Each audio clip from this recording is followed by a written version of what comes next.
குறிப்பேடு அதிகாரம் 29. கோவிலுக்கான காணிக்கை. தாவீது அரசர் சபையார் அனைவரையும் நோக்கி, என் மகன் சாலமோனை மட்டும் கடவுள் தேர்ந்து கொண்டார். அவன் அனுபவமற்ற இளைஞன். செய்ய வேண்டிய பணியோ பெரிது. கட்டவிருக்கும் இல்லமோ மனிதனுக்கன்று, கடவுளாகிய ஆண்டவருக்கே.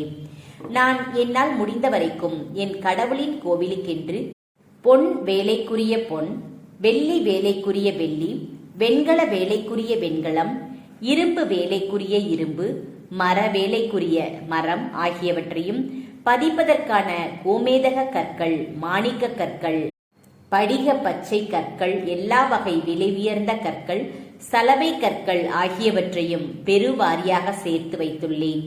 என் கடவுளின் கோவிலின் மேல் நான் வைத்துள்ள பற்ற ஆர்வத்தால் திருத்தலத்திற்கென்று நான் சேர்த்து வைத்துள்ள யாவற்றையும் தவிர என் சொந்த கருவூலத்திலிருந்து என் கடவுளின் கோவிலுக்கு பொன்னையும் வெள்ளியையும் வழங்குகிறேன். கோவில் சுவர்களில் பொதிவதற்காக 3000 தாளந்து ஓபீரின் பொன்னும் 7000 தாளந்து தூய வெள்ளியும் கொடுக்கிறேன். மற்றும் திறன்மிக்க கைவினைஞர்களால் செய்யப்பட வேண்டிய அனைத்து பணிக்கான பொன் வேலைக்கான பொன்னும் வெள்ளி வேலைக்காக வெள்ளியும் தருகிறேன்.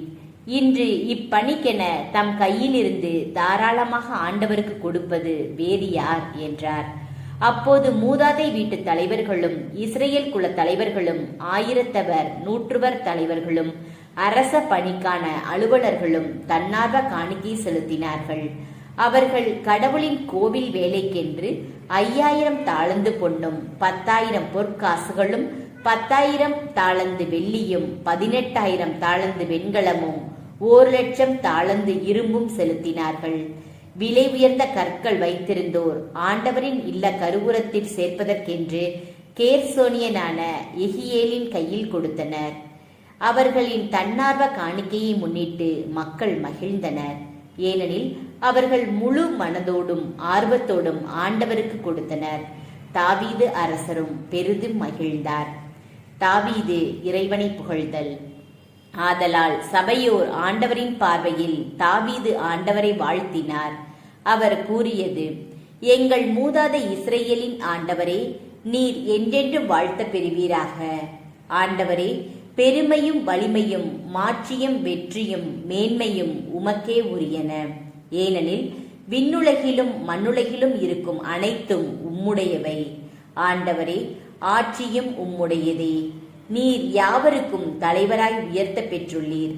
செல்வமும் மாட்சியும் உம்மிடமிருந்தே வருகின்றன.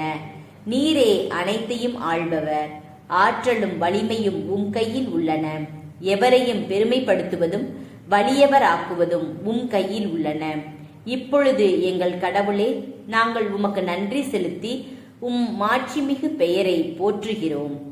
இவ்வாறு இந்த தன் விருப்ப காணிக்கையை அளிப்பதற்கான ஆற்றலை நாங்கள் பெறுவதற்கு நான் யார், என் மக்கள் யார்? யாவும் உம்மிடமிருந்து வந்தவை. உம் கையினின்று நாங்கள் பெற்று கொண்டவற்றையே நாங்கள் உமக்கு கொடுத்துள்ளோம். உம் திருமுன் நாங்கள் எம் மூதாதையரைப் போலவே அந்நியரும் நாடோடிகளுமாயிருக்கிறோம். மண்ணுலகில் எங்கள் வாழ்நாள்கள் நிழல் போன்றவை, நிலையற்றவை.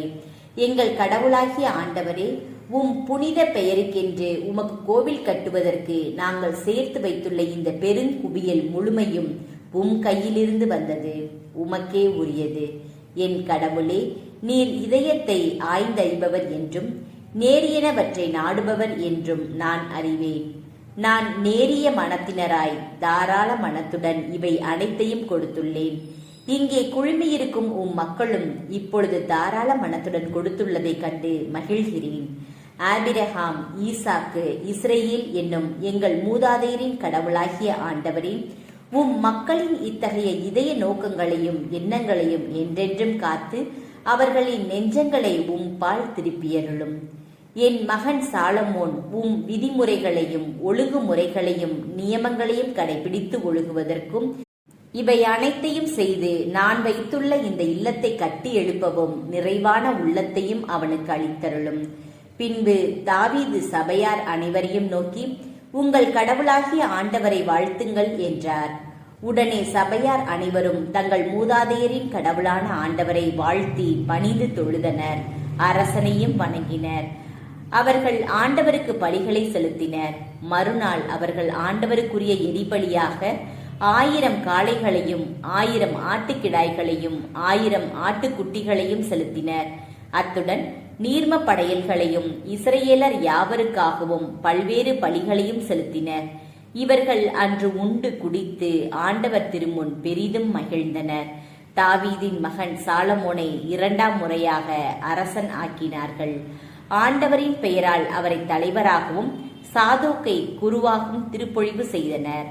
அவ்வாறே சாலமோனும் தம் தந்தை தாவீதுக்கு பதிலாக ஆண்டவரின் அரியணையில் அமர்ந்து சிறப்பாக ஆட்சி செலுத்தினார். இஸ்ரவேலர் அனைவரும் அவருக்கு பணிந்திருந்தனர். எல்லா தலைவர்களுக்கும் வீரர்களும் தாவீது அரசரின் புதல்வர் அனைவரும் சாலமோன் அரசரின் அதிகாரத்திற்கு கட்டுப்பட்டனர். ஆண்டவர் சாலமோனை உயர்த்தி இஸ்ரவேலர் அனைவர் பார்வையிலும் பெருமைக்குரியவர் ஆக்கினார். அவருக்கு முன் இருந்த இஸ்ரவேல் அரசர் எவரும் பெறாத அரச மாண்பை அவருக்கு அளித்தார். நிறைவுரை. இவ்வாறு ஈசாயின் மகன் தாவீது இஸ்ரவேல் அனைத்தின் மேலும் ஆட்சி செலுத்தினார். அவர் இஸ்ரவேலில் ஆட்சி செலுத்திய நாள்கள் 40 ஆண்டுகள். எபிரோனில் 7 ஆண்டுகளும் எருசலேமில் 33 ஆண்டுகளும் ஆட்சி செலுத்தினார். அவர் முதிர்ந்த வயதினராய் செல்வமும் மேன்மையும் பெற்று நெடு நாள்கள் வாழ்ந்த பின் இறந்தார். அவர் மகன் சாலமோன் அவருக்கு பதிலாக ஆட்சி செலுத்தினார். தாவீது அரசரின் செயல்கள் தொடக்கம் முதல் இறுதி வரை திருக்காட்சியாளர் சாமுவேலின் குறிப்பேட்டிலும் இறைவாக்கினர் நாத்தானின் குறிப்பேட்டிலும் திருக்காட்சியாளர் காத்தின் குறிப்பேட்டிலும் எழுதப்பட்டுள்ளன. அக்குறிப்பேடுகளில் அவரது ஆட்சி பற்றியும் அவரது ஆற்றல் பற்றியும் அவர் எதிர்கொண்ட சூழ்நிலைகள் பற்றியும் இஸ்ரவேலுக்கும் அதை சுற்றி இருந்த அரசுகளுக்கும் நேர்ந்தவை பற்றியும் காண கிடைக்கின்றன.